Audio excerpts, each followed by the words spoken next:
आई 10 तारीख है, एकादशी है। भगवान के भजन ल के अपने सब लेल सुनू, गा रहल छी। नीक लागत, आनंद उठाओ भजन के। नीक लागत शेयर कर देवे, कमेंट कर देवे। जय मिथिला, जय मिथिला। प्रेम के बस में भगवान हे शिवरे के घरवा बा। प्रेम के बस में भगवान हे शिवरे के घर बा। नाम नाम के सिया से मेरी रहिया बहार। नामे नामे के सिया से मेरी रहिया बहार। एही रहिया औतन भगवान हे शिवरे के घरवा। एही रहिया औतन दोनों भाई हे शिवरी के घरवा।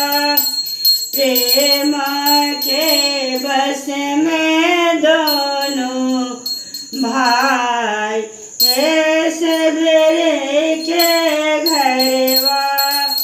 भक्तों के बस में भगवान हे शिवरे के घरवा। माटी के सोरा है शिवरे गंगा जल पानी। माटी के सोरा है शिवरे गंगा जल पानी।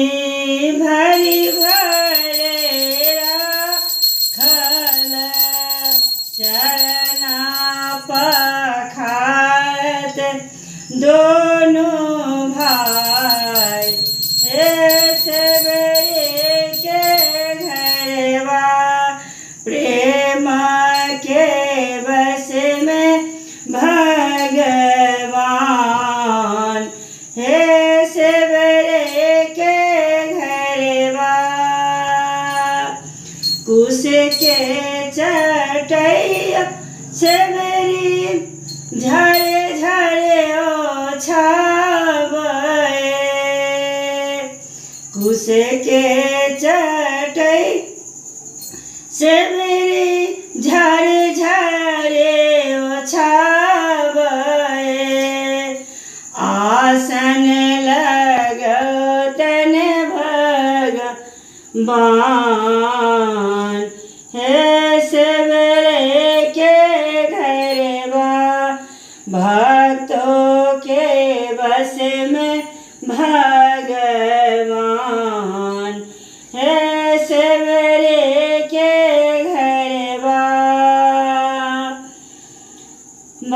मीठे मीठे बरिया शिवरे चेखे चेखे राखाए।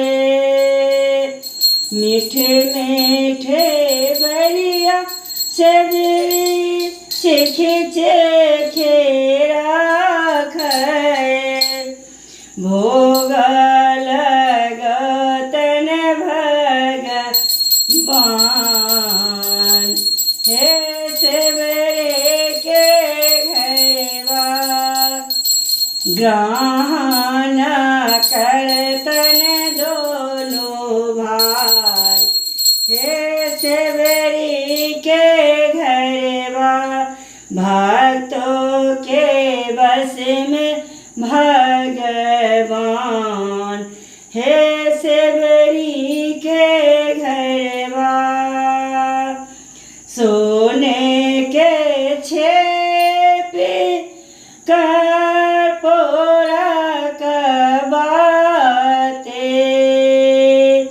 सोने के छेप कर्पूर के बाते आरते उतारो भगवान हे सेवरे के घरवा आरते उतारो भगवान हे सेवरे के घरवा प्रेम के बस में दोनों भाई हे सेवरे के घरवा भक्तों के बस में भगवान हे भेलनी के घरवा। धन्यवाद।